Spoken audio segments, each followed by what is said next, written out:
अस्सलाम वालेकुम।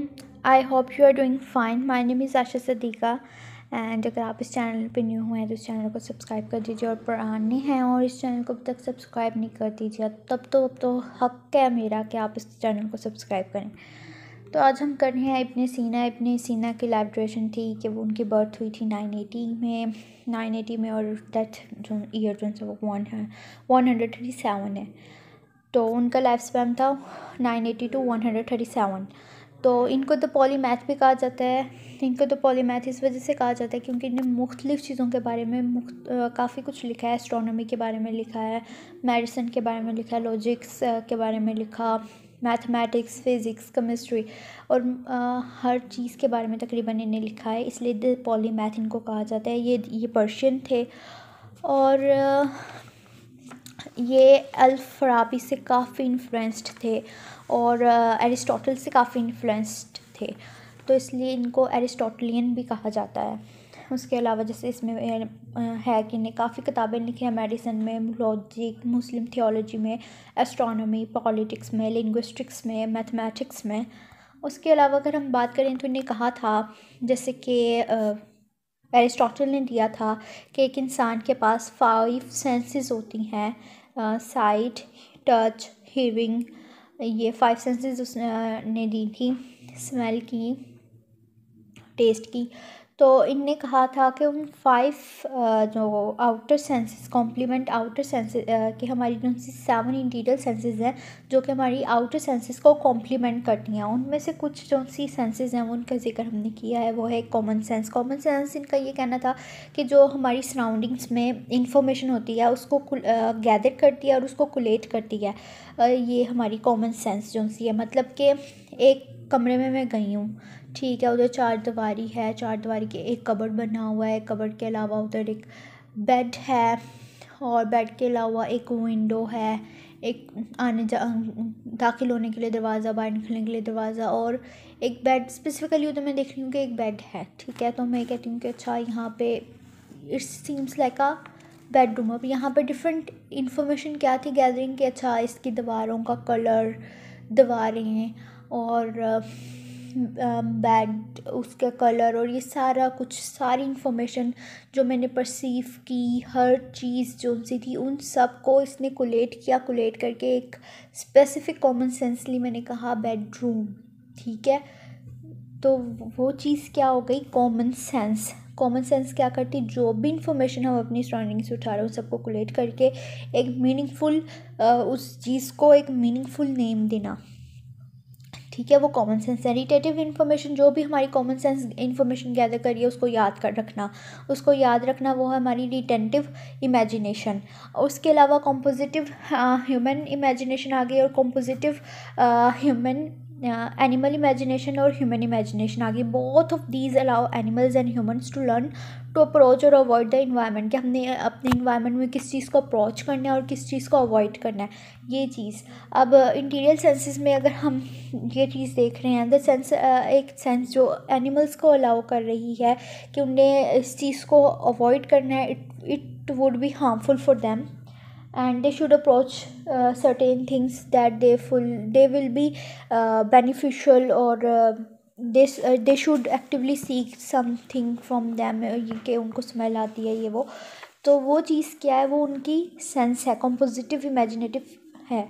उसके बाद द सेंस वो जो ह्यूमंस की सेंस होती है, इस चीज़ को अवॉइड करना है, इस चीज़ को ढूंढना चाहिए या ये चीज़ जो सी है बेनिफिशियल है, इस चीज़ को हासिल करना चाहिए वो चीज़। अब ये एक एबिलिटी होती है, इनेट जजमेंट होती है इन्वायरमेंट से या सराउंडिंग इन्वायरमेंट में कौन सी चीज़ हमारे लिए डेंजरस है और कौन सी चीज़ जो सी है वो हमारे लिए बेनिफिशियल है, और ये हर पर्सन टू पर्सन वेरी करती है, ठीक है। उसके अपने बेनिफिशियल्स और उसके अपने अवॉइडेंट मतलब के अवॉइडेड और रिस्ट्रिक्टेड इन चीज़ों को लेके।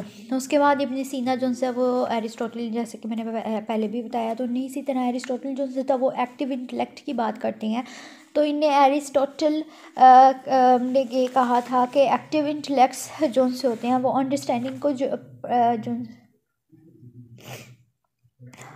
इब्न सीना ने यह कहा था कि एक्टिव इंटेलेक्ट्स जो से होते हैं वो अंडरस्टैंडिंग यूनिवर्सल प्रिंसिपल्स के लिए इन्हें यूज़ किया था। और इसी तरह इब्न सीना के अकॉर्डिंग एक्टिव इंटेलेक्ट्स जो से हैं वो सुपर नेचुरल क्वालिटीज़ हैं, सुपर नेचुरल क्वालिटीज़ हैं। फिर है it was the aspects of human that allowed them to understand the cosmic plans to enter in to a relationship with gods. कि यहाँ पे वो क्या बता रहे हैं कि एक इंसान मतलब कि ये चीज़ है कि इनने ग्रीक मैथोलॉजी मतलब एरिस्टोटल की मैथोलॉजी ऑफ एक्टिव इंटेलेक्ट को इस्तेमाल करते हुए इनने बताया कि इंसान किस तरह चीज़ों को लेता है। लाइक इनने बताया था कि इनके इसमें ये बहुत बड़ी एक फ़िलासफ़ी है, ठीक है। इनने असेंस का बताया था। असेंस क्या होती है? माहियात, जिसको हम और रूह कहते हैं, वो हमेशा रहती है, ऑलवेज एग्जिस्ट। वो एक स्ट्रक्चर प्रोवाइड करती है किस चीज़ को, एक मादी मतलब मटीरियल को। और मटीरियल क्या? मटीरियल है एग्जिस्टेंस। एग्जिस्टेंस क्या? वो मटीरियल है, ठीक है। एसेंस क्या? वो माहियात है, ऑलवेज एग्जिस्ट। अब एग्जिस्टेंस क्या? वो वजूद है। वजूद क्या है? वजूद फ़ानी भी है और वो कंटिजेंट है। कंटिजेंट मतलब चेंजेबल है, उसको हम चेंज कर सकती हैं। और ये कंटिजेंट मतलब एग्जिस्टेंस जो वजूद है उसको स्ट्रक्चर क्या प्रोवाइड कर रहा है? एक स्ट्रक्चर जो जिस तरह का उसको होना चाहिए वो माहियात है, एसेंस है, ठीक है। ये सारी इनने बताया था। उसके बाद फिर इनने इम्पॉसिबल का बताया कि इम्पॉसिबल जो हो ही नहीं सकता, इम्पॉसिबल है, एग्जिस्ट ही नहीं करता। उसके बाद इन्हें क्या बताया? कॉन्टिजेंट। कॉन्टिजेंट जो सा होता है वो है नहीं लेकिन वो हो सकता है, ठीक है। और नेसेसरी जिसका होना ही लाजिम है, वाजिबुल वजूद है, ठीक है, होना ही होना है। इस तरह इनने इन चीज़ों को एक्सप्लेन करते हुए एक एक्सटर्नल कॉज एजेंट को बताया कि वो चीज़ जो एसेंस और एग्जिस्टेंस को जॉइन करती है, एसेंस और एग्जिस्टेंस को जॉइन करने वाली चीज़ क्या है? वो खुदा है। इस तरह इनने एक पूरी एक्टिव इंटेलेक्चुअल को इस्तेमाल करते हुए सुपर नेचुरल क्वालिटीज़ को एक्सप्लेन करते हुए इनने एक रिलेशनशिप टू गॉड को एक्सप्लेन करने की कोशिश की है, ठीक है। तो यहाँ पे इन्हें कहा कि वो एक्सटर्नल कोज जो चीज़ों को मतलब रूह को, माहियात, एसेंस जो है उस चीज़ को उस चीज़ को लेके एक एग्जिस्टेंस, एक वजूद बनाता है।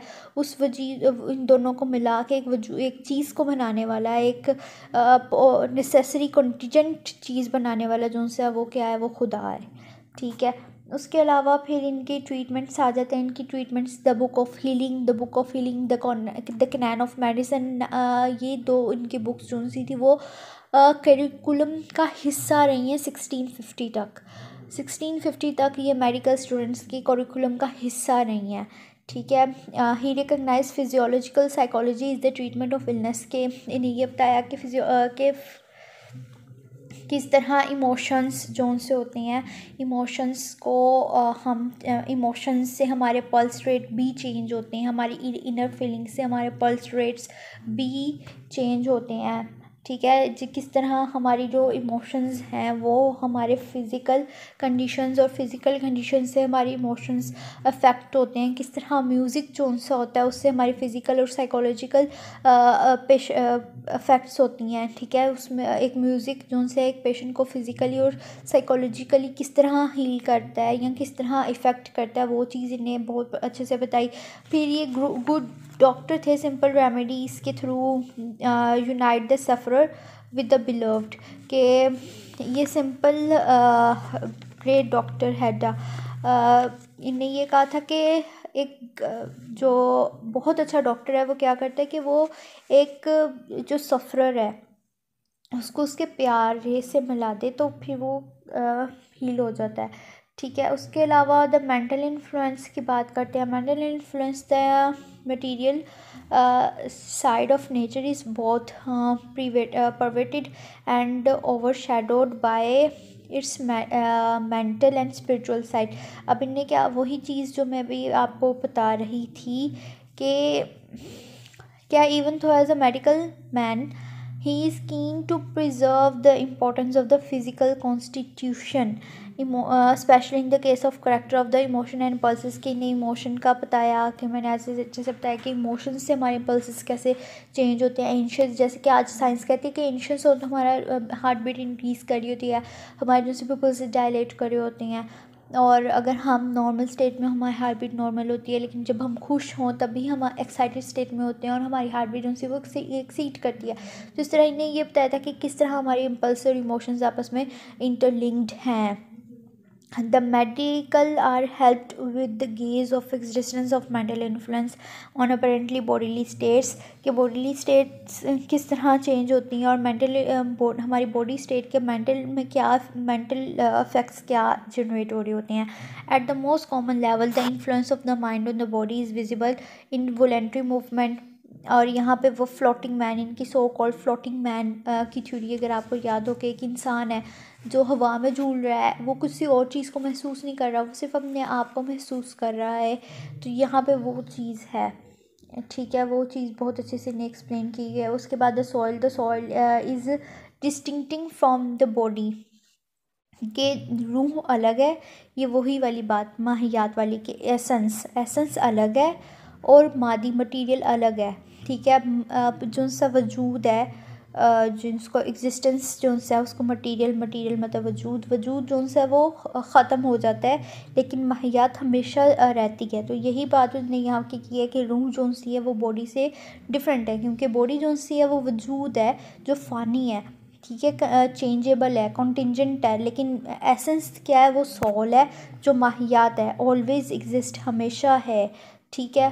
Soul become exclusively attach to one body, कि एक सोल जो सी होती है वो एक बॉडी से एक्सक्लूसिवली अटैच्ड हो जाती है। It can transit its own body to affect others. उसके बाद इनने मैजिक बताया था, इनने मैजिक क्या होते हैं, सजेशंस क्या होते हैं, हिप्नोसिस क्या होती हैं।